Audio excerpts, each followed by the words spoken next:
I'm Đura and this is my lifestyle time travel blog. Today we are talking about bread.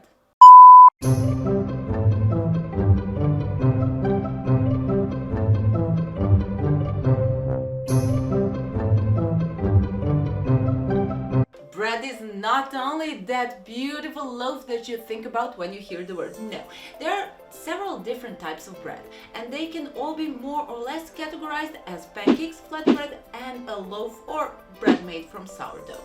And that's exactly what we're going to do today. Here with me is Kronos, the god of time, my good friend. Hello there and welcome to Time Travel Kitchen. Timeline food. And which type of flour are you using? Well, I'm going to use corn flour and wheat flour.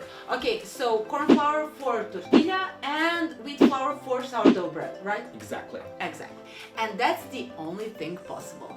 And I'm going to tell you why. Different cereals have different chemical structures. Wheat is a Near Eastern cereal, and Near Eastern cereals are the only ones who contain gluten. And gluten is responsible for expanding the dough, making it a sourdough. But what is the thing with other cereals? Let's start with the Far East. And what's the cereal we have there? Rice. This is the typical cereal of the Far East, of China, of Japan and other countries. And it was actually domesticated in China some 6,500 years ago. As with any other cereal, this domestication process was actually extremely long. But we are not going to talk a lot about it because rice was never really important for bread production. It was often, and it is today, cooked, and it was eaten cooked, or it was made into a dough, rice flour, then rice flour turned into dough, and then that dough was transformed into noodles. So let's see what other continents have prepared for us. And let's reveal our candidate from Africa, finger millet. It's one of 3 African cereals together with teff and sorghum. And like rice, it doesn't contain gluten, so only pancake-like bread can be made from it. Typical African bread, especially in Ethiopia, is taita, and it is usually made from teff flour, but other types of flour can be used as well. And this type of bread was not actually baked, it was more fried on a pan, like a pancake. And different types of bread can be prepared in a different way. So they can be fried, they can be steamed, or they can be baked inside an oven.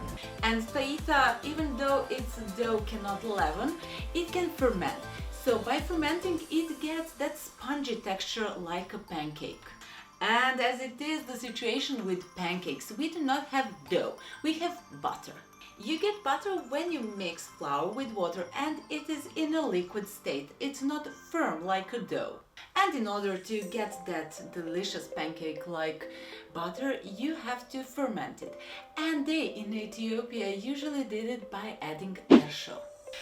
Ersho is a clear yellowish liquid that is formed on top of the previously fermented butter, and then it's passed from one butter to another. Let's take a little break to see what Kronos is doing. Kronos! Oh, hi! Hi! How it's going? Oh, I'm just kneading the dough. Oh, so you're still making the sourdough? Of course, yes. Well, look at it. Yeah, it's wonderful, beautiful, beautiful sourdough. But I think that you should start making tortilla now because that's what I'm going to talk about. I'm on it. Okay, and what is the American cereal? Well, from Central America and Mexico we have corn or maize. And this one is domesticated corn or maize, and its wild relative, wild predecessor is called teosinte, and they look a bit differently. Because if you have seen teosinte and compared it with corn, you wouldn't even think that they came from the same planet and not that they are the same thing. Actually, that this is just the domesticated version of the original. Teosinte is rather small and it has 6 to 12 kernels in 2 rows. And in comparison to that, modern day corn has more than 20 rows of numerous kernels.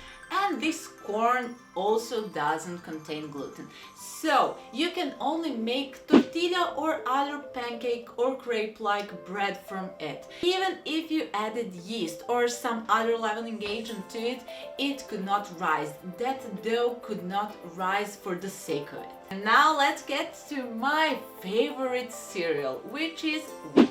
Wheat is a Near Eastern cereal together with barley, rye and oats, but only barley, rye and wheat contain gluten. Oats, not so much. And wheat contains the most gluten, so that is the reason why wheat is the most used cereal for bread, especially for loaves. And gluten is actually the substance that people with celiac disease are allergic to, so that is the reason why they shouldn't be eating bread made from Near Eastern cereals. Even though gluten is bad for some people, it is also the reason why we have this beautiful bread that we do. Why? Gluten is a storage protein, so it captures carbon dioxide either from air or from a leavening agent that is added to the dough. So what does it actually mean? If you leave dough overnight or for a longer period of time, or you add some leavening agent to it, such as yeast or lactic acid bacteria, in this process, carbon dioxide is released, which is captured by gluten, and then that dough expands. So this is the reason why sourdough is viscous and elastic. So now when this dough that is now elastic and expanded from all the gluten and that carbon dioxide that is captured is exposed to heat, gluten loses its elasticity and this bread becomes firm. So that is the reason why you have that firm crust and that soft middle of the bread. From Near Eastern cereals you can also make flatbread, and flatbread is made from unleavened dough, so it doesn't have to be from wheat, it can also be from barley. And flatbread is usually up to 3 centimeters thick.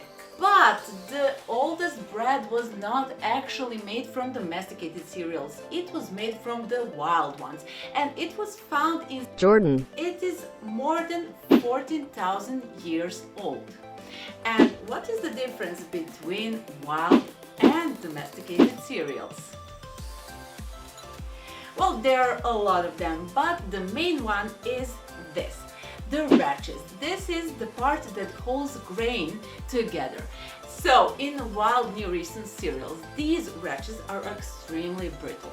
So when this grain is too heavy for them, they break. And these grains are scattered all over the field, and that ensures them reproduction.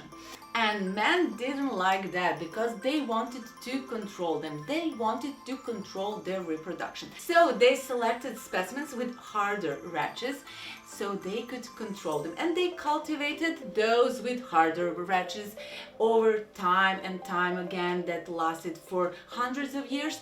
And now we have domesticated cereals which do not break. And now let's check up on Kronos and his progress.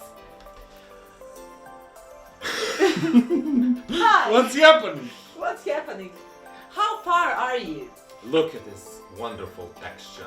Yes, this is butter. Okay, so I thought that maybe something would be already baking, but it's okay. This is the opportunity to show you the difference between butter and a dough. So this is a butter. This is butter. As you can see, it is liquid. And this. You see, this is liquid. They saw it. Liquid. And And this. and This is something else. Completely. This is something else. But it will be great. But when are we going to have the finished product? You know, this show doesn't last forever. How about now, my dear? And this is one fine loaf of bread. Look how fluffy it is. It is beautiful. And look how floppy tortilla is. Yes. Well, this is all because of gluten.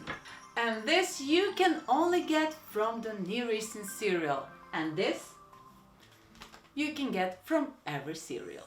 And you know what to do. Like, subscribe, share, send to all, and we'll see you in our next video. Bye.